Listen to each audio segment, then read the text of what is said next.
Let's talk about 10 Shadows, Gojo vs Sukuna, in the future of Jujutsu Kaisen. JJK Spoilers for Chapter 233 recently released, and I, being a sleepy fraud YouTuber, decided to go to bed instead. But despite my being a human, I have decided I will upload a video regardless of that fact. And for a long time, many of us were wondering, can Mahoraga box Gojo? And the answer is, kind of. But it can't do it alone, it needs the help of Sukuna and other Shikigami, because that's really the whole point of the 10 Shadows to begin with, in that it is a group effort. It itself is one giant Pokemon list. Go figure, one of the strongest techniques in Jujutsu Kaisen is all about jumping your ass.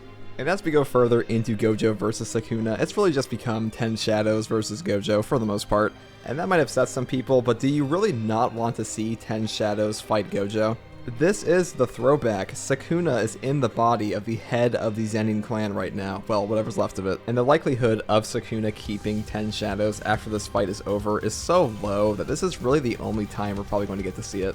And in 233, we see a new Shikigami, or a Chimera of previous Shikigami, which is Chimera Beast Agito. This thing is pretty much every single Shikigami in it. You got a little bit of new in there, there's a little bit of an Orochi tail. I guess Sukuna is kind of busy just crafting his own OC Shikigami at this point, but this being the biggest example of a Chimera within 10 Shadows, that's a pretty huge moment.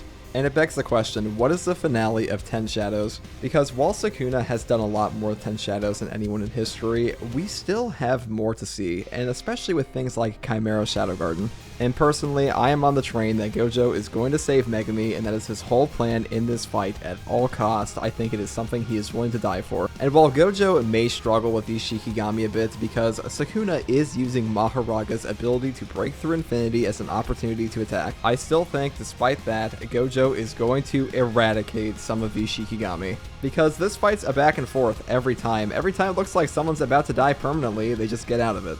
Like Gojo being caught in Level Shrine, or Sukuna getting caught in a Black Flash. By the next chapter, they're both totally fine. And that's probably going to be the case up until the very end of the fight. Until I see Gojo or Sukuna's head get ripped off and put on the pavement and curb stomped, I'm not going to believe anybody's dead. And right now, Sukuna, he has multiple Shikigami that are a prime target for the chopping block to get completely annihilated. And once that happens and the totalities begin, I feel like the culmination of that will be in the possession of Megumi, not Sukuna. Because the way we hear some people talk about Megumi right now, it sounds like you think this guy was dead and buried and like 6 feet under and nobody cared about him. But Megumi, even though he had his curse from Reggie saying you'll die like a fool, that can still occur after he comes back. And Megumi and Yuji, these are the two main characters of JJK, and they are at the core of the emotional conflict, so Megumi being gone forever, I just don't see that happening.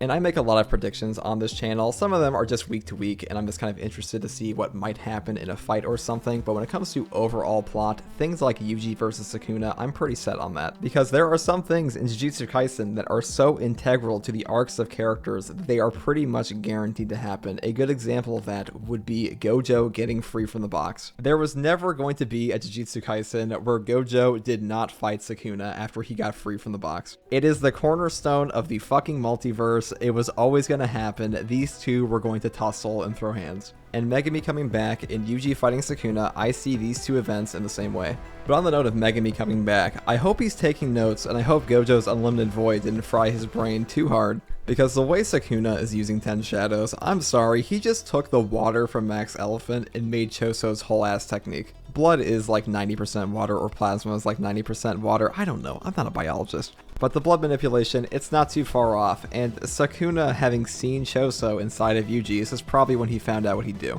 And I really wouldn't be surprised if as the fight goes on, Sukuna is going to one by one make pseudo copies of other people's techniques. And as for Sukuna's actual technique, well, I have a pretty good theory on what that is, but I'm going to make a video on that later. And I've touched on this a little bit before, but Gojo and Sukuna both being responsible for pulling out the full potential of Megumi.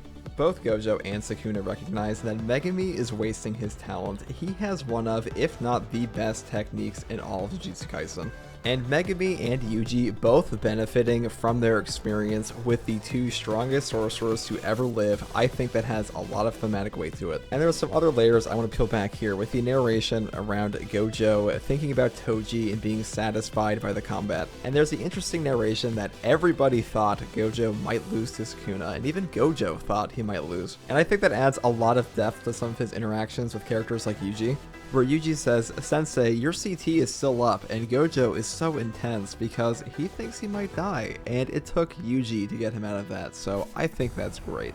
And I think that adds a lot of humanity to Gojo in that despite his exterior persona, internally he has his self-doubts about whether or not he is actually the strongest, and I like that. I think it's very human of him. Because ever since Gojo was freed, he's been larger than life, and I think the moments we get to pull back the curtain and see the character beneath are pretty good. And speaking of Yuji, he is the one that when everyone else is afraid of Mahoraga and worried for Gojo, thinks that Gojo has a shot. And now he's forced to watch his sensei be put in mortal danger in front of the guy that he thinks I could have gotten rid of the entire time if I had just died. And it's crazy to think that after this is all said and done, we're going to have a whole extra arc of JJK left. And at the end of this chapter, Gojo says he has no choice but to use an unlimited hollow technique, whatever that's going to be. I'm guessing it's going to be the most devastating move we ever see from Gojo, probably greater than a maximum, or maybe it is part of his maximum. This has been a long time coming, and he's had this in his back pocket the entire time, and you might ask, why didn't he use it in the domain battle? Well, it probably has some drawbacks. Either that, or it's just the laws of power creep in anime, in that characters usually pull out their most powerful moves at the end. Or right before the end, and then they move into some more intimate hand-to-hand combat battle where it's neck and neck before one of them dies or gets permanently defeated. You know, the Naruto effect, where, guess what, spoiler alert, Naruto and Sasuke fight at the end and they get their asses beat. That's how it be. And I don't know what's up with the Gege Akatame, but they take particular pleasure in characters just beating the piss out of each other in every single fight. Characters in JJK, they do not stand around usually, they just punch each other, and they punch each other real good. Apparently fists are the answer to most problems, and I'm currently waiting for a character in Jujutsu Kaisen to finally figure out that bullets are faster than most characters. You want to put Sukuna down permanently, get yourself a 50 BMG cursed energy bullet. Have somebody wait 1,500 meters out for Sukuna to start monologuing and then fucking Eren Yeager him. If they hit max velocity, that's like Mach 3, they're going to be cutting it pretty close, but if Sukuna's monologuing, they got a shot. All I'm saying is guns are OP, even Kenjaku knows they're OP. But if that doesn't work out, unlimited hollow technique, that sounds pretty useful. And we're probably going to see it next chapter because the pacing has been increasing more and more as we get further into the fight. I don't know how much longer this fight is going to last. We're on chapter 10 now, so going into 11, I'm guessing it's going to be like 15 to 20 chapters. But that's just my opinion. What do you think about this new chapter in Chimera Beast Agito? Let me know in the comments below. This video took me a lot longer to make than I expected, and it's a little more scatterbrained than I usually am, but I just want to get my thoughts out about these spoilers and just some of my overall feelings on the series. And once the full translations are out, and since we have such a dialogue heavy chapter, I'm going to make a complete chapter review, so you can look forward to that if that's something you enjoy. And if you do like content like this, subscribe for more. And as always, thanks for watching.